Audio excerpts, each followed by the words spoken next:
Mesdames et messieurs, bonjour et bienvenue dans cette nouvelle édition de la rédaction. Voici tout de suite les titres qui seront développés dans ce journal du mercredi 9 décembre 2015. Le président de la République a participé ce matin à la célébration de la journée mondiale de lutte contre la corruption au Palais du Peuple, aux côtés de la première dame du pays, Mme Khadra Mohamed Haïd. Et autre actualité nationale, la réception du patrimoine de tous les officiels, c'était les fils du mot de la Commission nationale de l'anticorruption qui a prêté serment ce matin devant le président de la République. Bonjour et très heureuse de vous retrouver tous les jours à partir de 15 h sur Télé Djibouti. La journée mondiale de la lutte contre la corruption a été célébrée ce matin pour la première fois en présence du président de la République, son Excellence Ismaël Omar Guelleh, le Premier ministre Abdelkader Kamel Mohamed, le président du Parlement Mohamed Ali Oumed, les membres du gouvernement dont le ministre de la Justice Ali Farah Assoué, mais également la présence de la première dame du pays et présidente de l'Union nationale des femmes djiboutiennes, Mme Khadra Mohamed Haïd, ainsi que les membres de la nouvelle Commission nationale indépendante pour la lutte contre la corruption.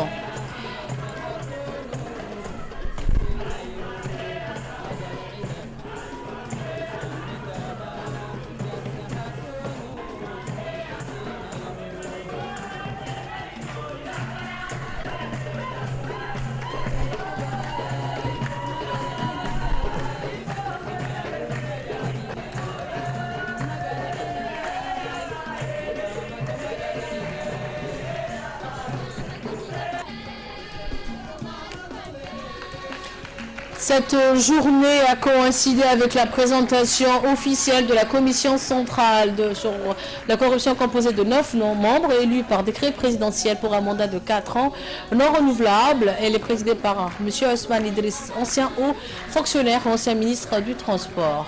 Cette journée a été l'occasion pour rendre visible la nouvelle commission de lutte contre la corruption qui va démarrer ses activités et qui aura pour mission de lutter contre la corruption, mais aussi, plus important, la prévention de la corruption à Djibouti.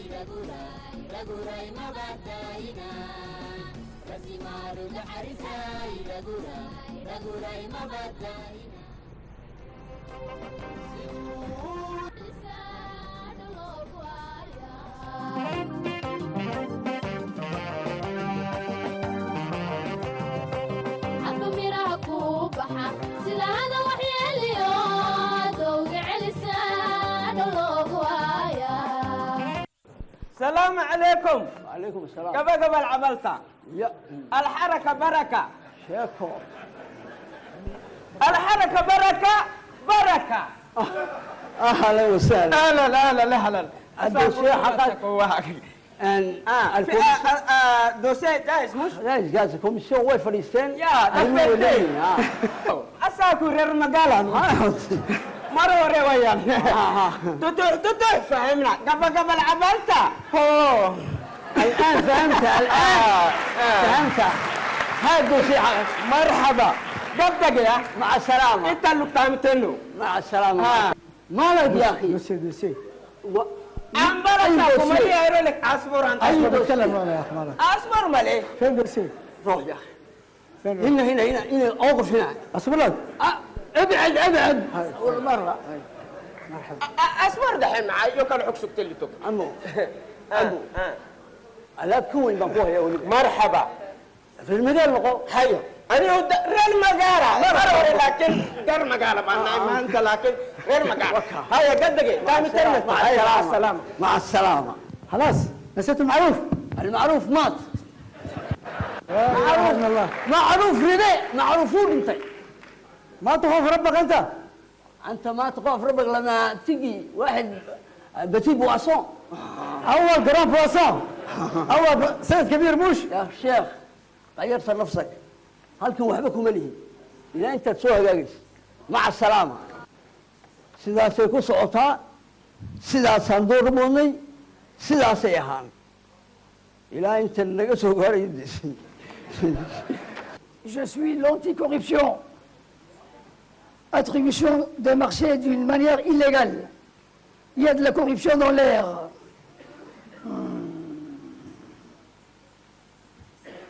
مقالي والله ما لقوا الرمي إن دولته إن بدن لداي ما لقوا الرمي إن دولته دق بدن لداي ما لقوا الرمي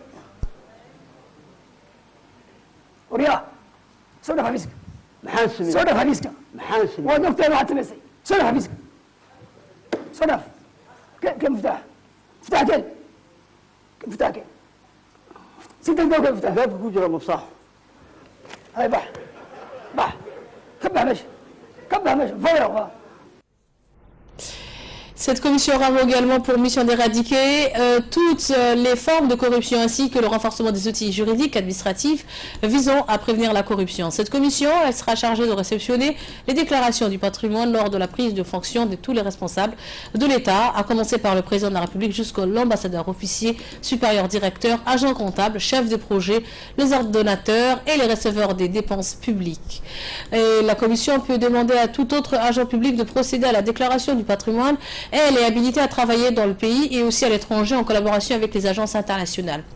En arrivant au palais du peuple, donc, le président était accueilli par le Premier ministre Abdelkader Kamel Mohamed, le ministre de la Justice Ali Farah Assoué, le président de la nouvelle commission indépendante de la lutte contre la corruption Ousmane Idriss. Le président a été également accueilli par les groupes folkloriques, entre autres ovationnés en rentrant dans la salle de la cérémonie. Cette longue cérémonie s'est ponctuée d'activités culturelles sous forme de sketch, comme vous l'avez pu voir sur ces images. Donc après ces sketchs, la secrétaire générale de la commission de la lutte contre la corruption et la prévention contre la corruption a fait une présentation sur l'organisation, le rôle ou encore les missions de la nouvelle commission qui va réceptionner les déclarations du patrimoine de l'ensemble des responsables de l'État, de l'administration et de la République. Voici ses propos. Je suis particulièrement honorée de prendre la parole devant cette respectable assemblée qui réunit les plus hautes autorités de notre nation. Je ne saurais commencer ma présentation sans adresser mes sincères remerciements à l'endroit de son Excellence le Président de la République, M. Ismaël Omar Guelleh, pour m'avoir confié cette grande responsabilité que constitue le secrétariat général de la Commission de lutte contre la corruption. En toute humilité, je vous dirai, Monsieur le Président, que je ferai tout mon possible pour m'acquitter des missions qui sont les miennes. Ma présentation aujourd'hui portera essentiellement sur la commission de lutte contre la corruption, sa mise en place, son fonctionnement, son cadre juridique, l'organisation et bien entendu ses attributions. Avant d'entrer dans le vif du sujet, j'aimerais dire quelques mots sur le contexte de la mise en place de la dite commission. En 2012, sous l'impulsion du chef de l'État, le ministre de la Justice, M. Ali Farah Assoué, a mis en place un comité chargé de réviser la législation sur la corruption. Ce comité regroupait toutes les composantes de la justice, à savoir les responsables de l'administration centrale, des magistrats du parquet, du siège et ceux de la Cour des comptes. Ce comité avait pour mission de recenser la législation sur la corruption et les infractions connexes, de l'analyser afin de connaître les points forts et points faibles du système de lutte contre la corruption. Cette analyse a révélé l'existence d'une législation adaptée, avec toutefois quelques lacunes, et ce à 3 niveaux. Au niveau de la prévention, au niveau de l'éducation et de l'information, et surtout au niveau institutionnel, c'est-à-dire l'inexistence d'un organe qui a pour compétence exclusive en matière de lutte contre la corruption. En plus de cette dernière nécessité nationale, l'organe de lutte contre la corruption est une obligation qui découle aussi de la Convention des Nations Unies de lutte contre la corruption, ratifiée par notre pays en 2005. C'était donc les propos de la secrétaire générale de la Commission des droits de l'homme, Fatma Zahra Saïd. Je vous propose à présent d'écouter le président de la nouvelle commission de lutte contre la corruption et de la lutte contre la corruption, M. Ousmane Idriss, ancien haut fonctionnaire, ancien ministre du Transport. J'aimerais d'abord exprimer toute ma gratitude à l'endroit du président de la République, chef du gouvernement, M. Ismaël Omar Guelleh, qui m'a encore fait confiance en me nommant à la tête de cette noble institution qu'est la Commission nationale indépendante pour la prévention et la lutte contre la corruption. J'en suis pleinement conscient. C'est un poste qui nécessite beaucoup d'engagement et surtout beaucoup de pédagogie. Excellences, Monsieur le Président, Mesdames et Messieurs, la création de cette commission signifie la fin d'un tabou, celui de parler officiellement de la corruption. Je crois que nous sommes enfin prêts à s'attaquer à ces fléaux qui constituent une entrave au bon fonctionnement de la nation, rend inefficace l'action de l'administration, nuit aux investissements, augmente le déficit budgétaire de l'État, en somme risque de nous maintenir pendant longtemps dans la pauvreté et le sous-développement. Notre commission, comme vous en avez émis le souhait, ira au-delà de la surface. Elle devra s'atteler à mener un travail en profondeur visant à changer les mentalités. Chacun de nous, avant d'entreprendre toute action, devra se demander s'il est conforme à la loi et surtout à nos valeurs morales et religieuses. L'islam réprouve, interdit et proscrit formellement la corruption. Allah nous le rappelle dans le Saint-Coran en ces termes clairs et sans équivoque. ولا تبغوا الفساد في الأرض إن الله لا يحب المفسدين. صدق الله العظيم. Ne répandez pas la corruption sur terre. Dieu n'aime pas le corrupteur. L'action de la Commission n'est pas limitée au niveau national. Elle est habilitée à coopérer avec la Commission internationale dans sa lutte contre la corruption. Cette mission est confiée à une des trois directions de la Commission. Il s'agit de la direction de la coopération internationale et des rapatriements des avoirs illégaux placés à l'étranger. Aussi vieille que le monde, la corruption porte atteinte à la santé morale et économique d'un état de droit. C'est ce qu'a annoncé donc le ministre de la Justice, Ali Farah Hassoumi, dans son intervention. Je vous propose de l'écouter également. L'Assemblée générale de l'Organisation des Nations Unies a déclaré le 9 décembre Journée internationale de la lutte contre la corruption. Le thème de cette année est « Prison, la chaîne de la corruption ». Excellence, Monsieur le Président de la République, nous sommes infiniment honorés de votre présence aujourd'hui, compte tenu de votre agenda chargé, ce dont je vous remercie à l'avance, car je sais votre volonté sans pareille de lutter contre les fléaux de la corruption. La corruption est aussi vieille que le monde, et à travers les âges et les temps, il y a toujours eu de corrupteurs et de corrompus. L'un et l'autre sont criminels et graves et portent atteinte à la santé morale et économique d'un État de droit. Malheureusement, oui, la corruption existe aussi à Djibouti. Le discours de complaisance n'a pas lieu d'être en cet instant. Notre pays, à l'instar des autres États, ne peut se targuer d'en être immunisé.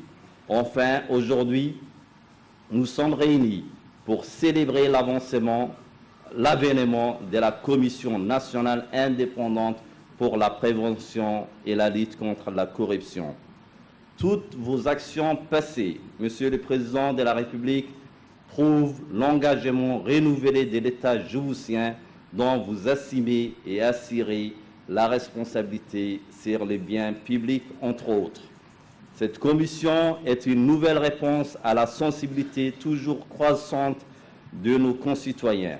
La loi de juillet 2013 qui l'a créée incorpore dans ses dispositions des sanctions pénales les plus lourdes en cas de corruption avérée, dont notamment la confiscation des produits issus d'un enrichissement illicite.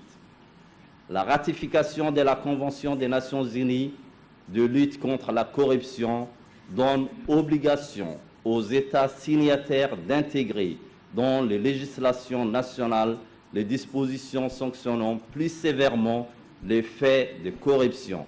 Ces réformes d'envergure pour l'avenir sain de notre nation sont l'expression de la forte volonté du gouvernement sous la direction du chef de l'État, son Excellence M. Ismaïla Omar Guelleh, président de la République et chef du gouvernement.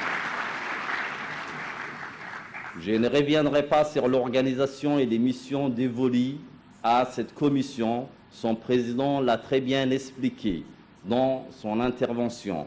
Pour ma part, il m'appartient de vous décrire, de vous informer sur le rôle de la justice dont j'assume la charge et qui pourtant n'est pas épargné.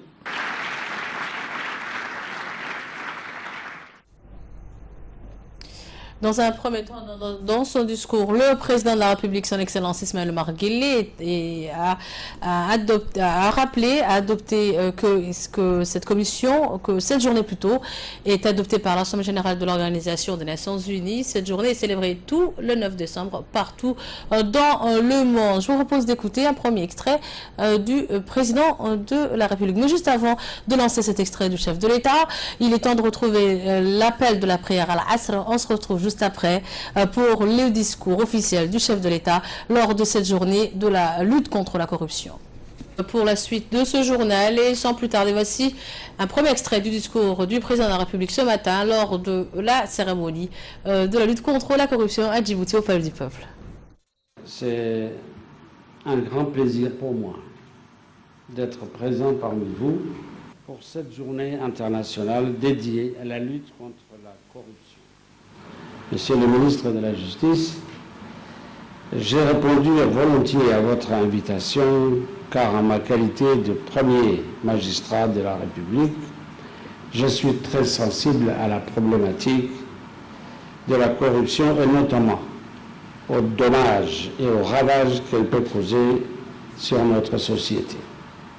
Mesdames et messieurs, les intervenants qui m'ont précédé à cette tribune ont avec raison souligné la permanence de ce phénomène par-delà l'espace et le temps.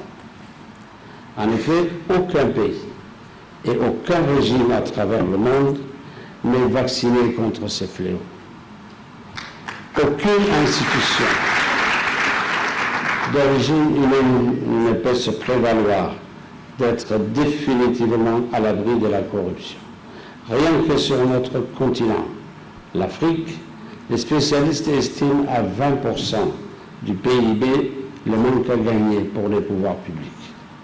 Ce constat, mesdames et messieurs, nous devons le faire, non pour nous dédouaner et relativiser la corruption dans notre pays, mais encore pour nous ranger derrière la fatalité de ce fléau sous prétexte de son universalité.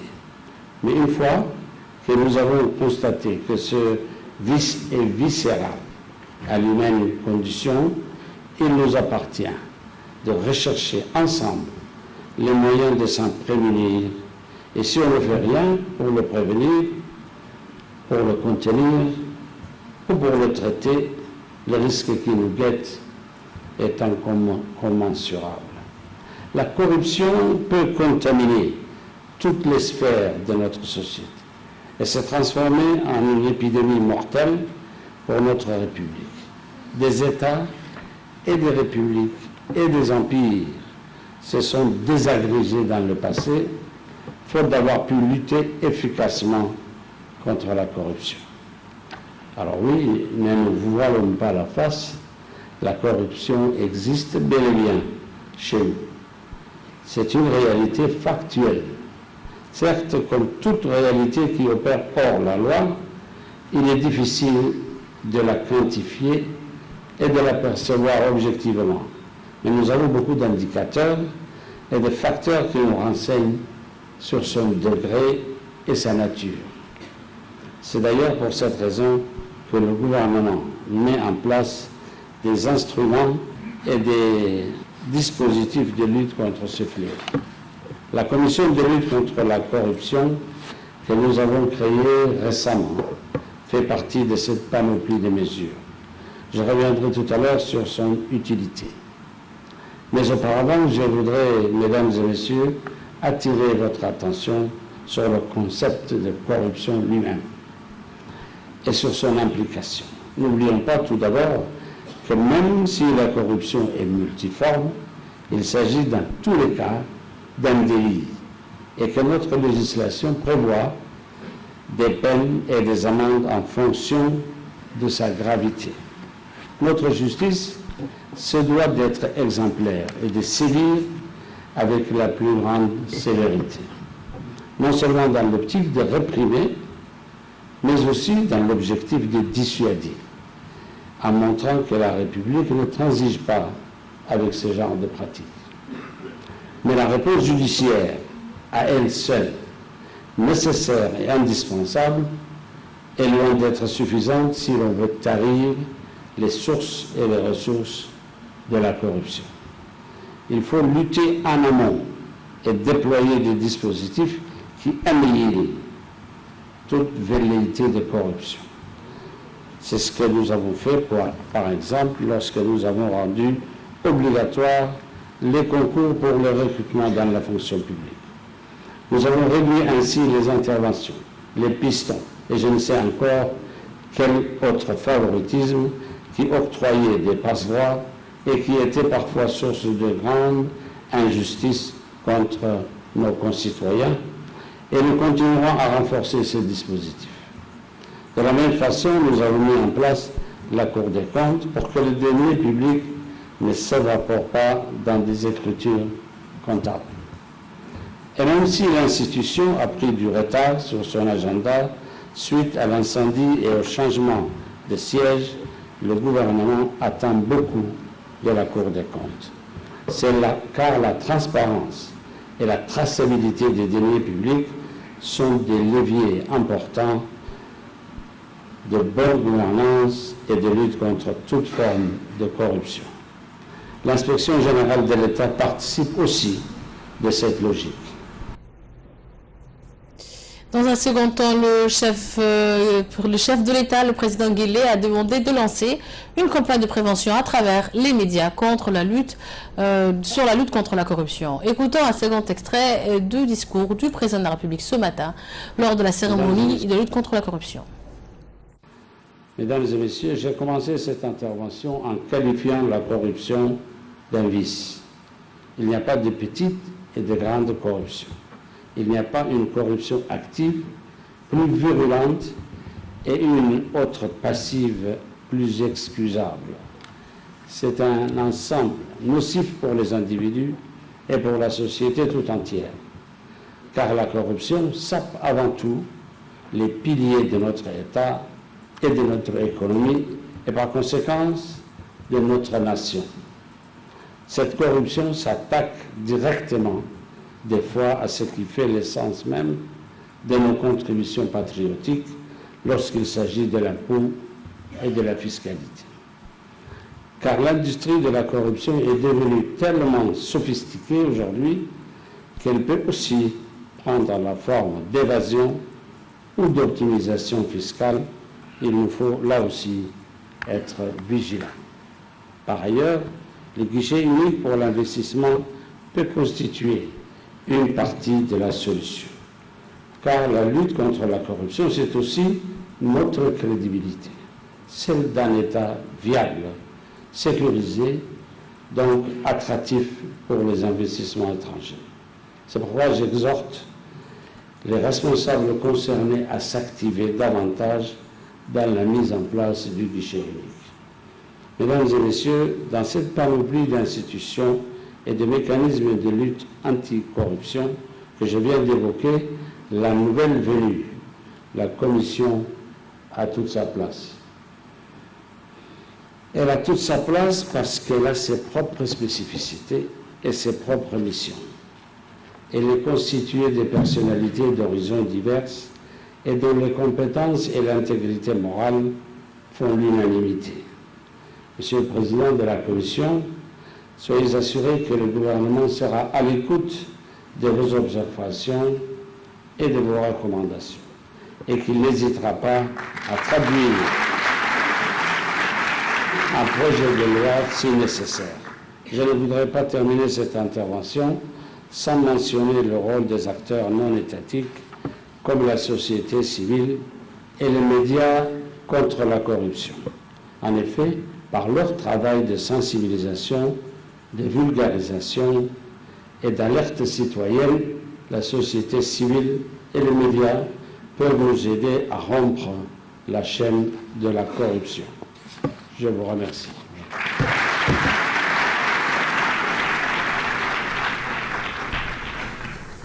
Donc après ce discours officiel et après la cérémonie, notre équipe sur place a pu interviewer le président de la République, son Excellence Ismaïl Omar Guelleh. Voici ses propos.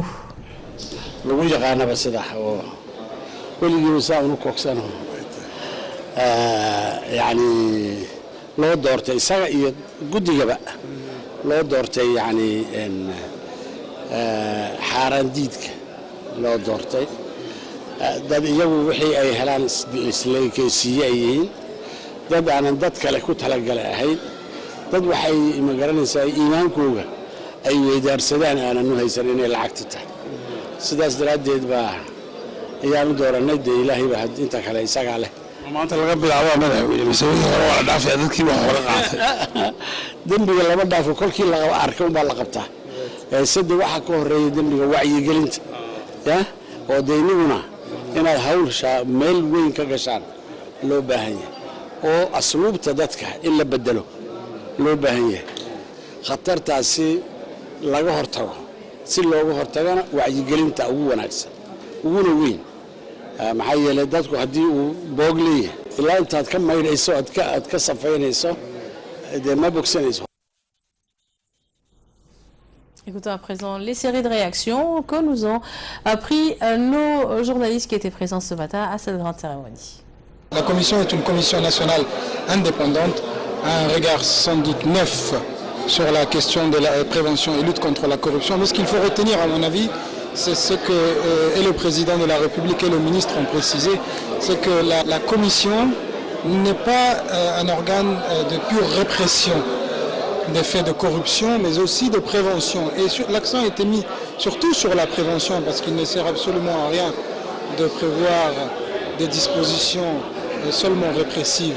Et la commission indépendante de lutte pour la prévention et la lutte contre la corruption a cet avantage que ce soit un acteur de niveau national bien sûr, mais qui est aussi porté sur l'extérieur, sur la coopération notamment sur le plan international. C'est une cellule que nous attendions depuis longtemps parce que, comme l'a précisé la jeune secrétaire générale de cette commission, la Convention de Mérida, Convention de lutte internationale contre la corruption, prévoyait, obligeait les États, invitait les États plutôt, à se doter de cet organe indépendant et c'est une très très bonne chose qu'elle ait vu le jour. La commission de lutte contre la corruption a été instituée par une loi de 2013.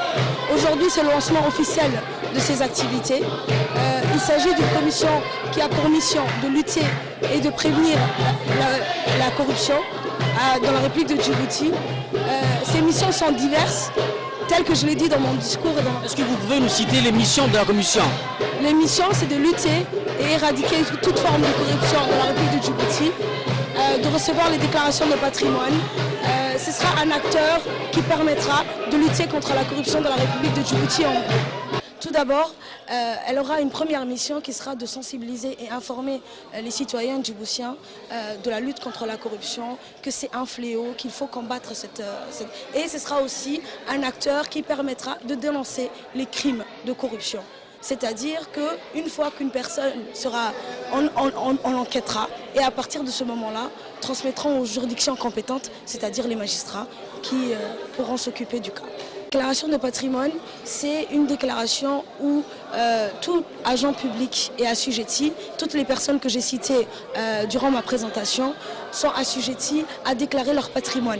Ce sera toutes les personnes, c'est-à-dire tous les agents publics, les ordonnateurs ou les receveurs des deniers publics, tous fonctionnaires de l'État, toutes les autres autorités de cet État seront assujettis à cette déclaration de patrimoine. Ils seront obligés de déclarer leurs biens et tous leurs biens mobiliers, immobiliers.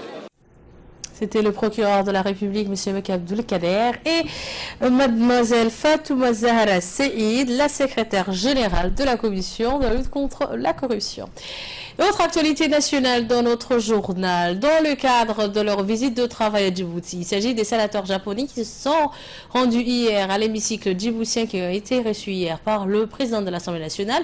Cette fois-ci, ils ont rendu visite à l'ONARS, au directeur de l'ONARS. Cette délégation a été accueillie à son arrivée par le secrétaire exécutif de l'ONARS, Hussein Hassan Darar, et ses proches collaborateurs. Ce dernier a réservé un accueil très chaleureux aux sénateurs japonais à leur arrivée à l'ONARS. Ensuite, la délégation des sénateurs japonais ont tenu une réunion de travail avec le ministre de l'Intérieur, Hassan Omar Mohamed, en présence du secrétaire exécutif de l'ONARS, Hussein Hassan Omar, les représentants du HCR ou encore du PAM, de l'OIM à Djibouti. Au cours de cette réunion, la délégation des sénateurs japonais ont suivi un exposé sur les différentes activités exécutées par l'ONARS. Le secrétaire exécutif de l'ONARS a fourni des plus amples explications aux sénateurs japonais qui se sont bien intéressés aux activités fournies par l'Office national d'assistance aux réfugiés sinistrés de l'ONARS en faveur des réfugiés éthiopiens, somaliens ou encore yéménites.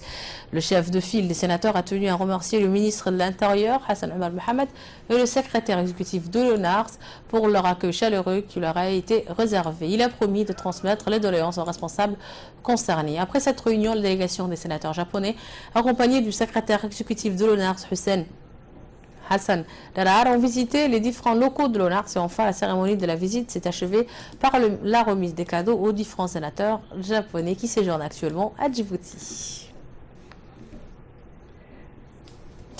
Et dans son discours prononcé, le ministre de l'Intérieur, Hassan Omar Mohamed, a souhaité tout d'abord la bienvenue aux sénateurs japonais à Djibouti. Il a ajouté que cette visite est d'une importance capitale, car cette action marque, a-t-il dit, le début d'une collaboration fructueuse entre l'ONARS et le Japon. Je vous propose de l'écouter.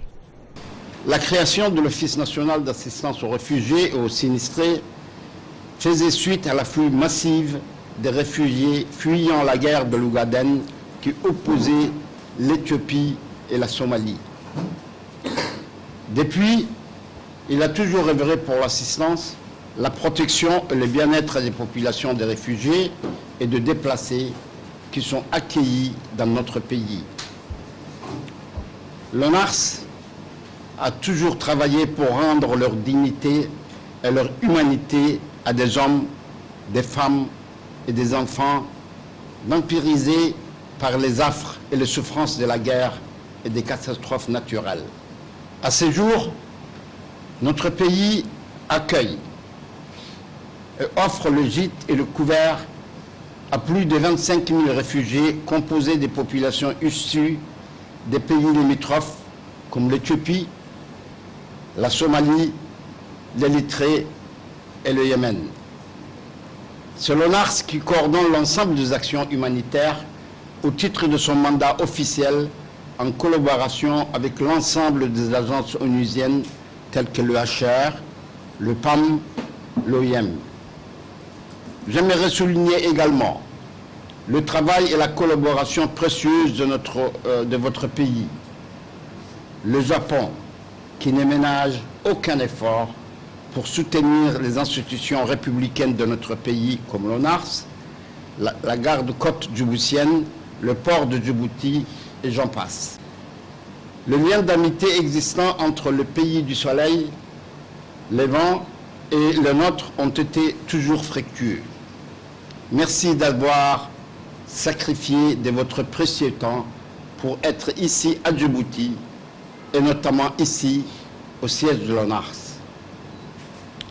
En mon nom, je tiens à renouveler nos sincères remerciements à l'ambassade du Japon pour le soutien logistique qu'il a offert à l'ONARS tout récemment avec l'octroi d'un bus et d'un véhicule tout-terrain afin de faciliter le transport des réfugiés yéménites vers le camp de Markazi à Obok.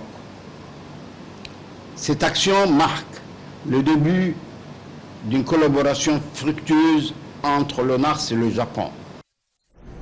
C'est tout pour ce journal de la rédaction. Merci à vous de nous avoir suivis. Mais restez avec nous, ne bougez pas. Tout de suite, c'est les minutes du Focus. Nous revoilà ensemble pour la suite de ce journal, pour ce Focus. Nagat Fatih sur le plateau. Bonjour Nagat. Bonjour.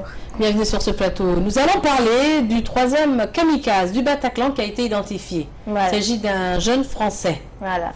Donc le troisième kamikaze dans la salle de concert parisienne de Bataclan a été identifié. Il s'agit de Fouad Mohamed Aga, un homme de 23 ans originaire de Strasbourg qui était parti en Syrie en fin 2013. Un Strasbourgeois de 23 ans qui était parti en Syrie fin 2013, identifié comme étant le troisième kamikaze de Bataclan où 90 personnes sont mortes lors des attentats du 13 novembre 2015, a affirmé une source judiciaire. Donc aujourd'hui d'ailleurs, il a confirmé une information du Parisien en France. Donc, selon une source proche du dossier, il s'agit de Fouad Mohamed Aga, le djihadiste originaire du quartier sensible de Menou, à Strasbourg, était parti en Syrie en décembre 2013 avec son frère et un groupe d'amis. Ils sont pour la plupart entrés en France en 2014 et ont été interpellés. Ces 7 Strasbourgeois âgés de 23 jusqu'à 26 ans ont été arrêtés en mai 2014 à Minot. Et le parquet a demandé en octobre leur envoi en correction pour l'association de malfaiteurs, en relation avec des entreprises terroristes. En correctionnel. Donc, nous allons reparler de la Ligue des Champions. Hier soir, le Real Madrid a donné un coup de balai à Malmö avec un score de 8-0. C'est un souffle qui sort en fait. Cette équipe qui avait en fait perdu de nombreux matchs. Bien sûr contre le Barcelone récemment. Donc le Real de Madrid, Ronaldo et Benzema ont déroulé une victoire record contre Malmö en Ligue des Champions. Donc grâce au quadruplé du Cristiano Ronaldo et un triplé de Karim Benzema, les Madrilènes ont également la victoire la plus large en Ligue de Champions. Donc ce devrait être un match anodin, un dernier match de poule entre Real de Madrid qui ne jouait plus rien et une équipe de Malmö bien plus faible sur le papier. Donc si cela ne laissait pas augurer la rencontre entre les Espagnols et les Suédois et finalement rentrer dans l'histoire de la Ligue des Champions à plusieurs égards. Donc les visiteurs qui pouvaient pourtant espérer être renversés en Ligue Europa donc a été balayé. Une victoire record de la Ligue 1. Cristiano Ronaldo a marqué 4 fois, Karim Benzema 3 fois et les sifflets du public de Santiago Bernabéu. À l'attention de Raphaël Benitez. L'attention a été pleinement atteinte. Bien sûr, et pour clôturer ce focus, l'absolute comme toujours, Nagat. Nous allons parler de quoi aujourd'hui en la suite? On va parler tu m'impressionnes toujours dans ton petit chat. Le petit chat qui a en fait subi l'opération au niveau de 2 pattes arrière pour pouvoir remarcher. Donc blessé aux 2 pattes arrière, un chat reçoit des implantations pour marcher à nouveau. Donc aux États-Unis, un chat baptisé Vincent a bénéficié de 2 prothèses pour remplacer ses pattes arrière sélectionnées pendant les premiers moments de sa vie. Donc la procédure rare doit-il permettre de courir à nouveau. Donc on peut pas refuser cette opération à cet animal tout mignon domestique qu'on a chacun ses choix. Il faut dire aussi qu'il y a des êtres humains qui ont besoin de ce genre d'opération. Nous avons les animaux aussi sur la terre, je crois. Bien sûr. Merci les gars quand même pour ces focus que tu nous as préparés pour ce début d'après-midi. Je vous remercie également de nous avoir suivis. Vous avez rendez-vous ce soir pour une nouvelle édition. Asma Bakr, Ali Abdillahi, quant à moi, c'est-à-dire nous, c'est-à-dire Asma, Nagat Fouad et moi, on vous retrouve vendredi soir pour une édition de 22h. Je vous remercie également toute l'équipe technique rédactionnelle qui réalise tous les jours les bulletins d'information. Merci à vous. À très vite, Inch'Allah. Bye bye.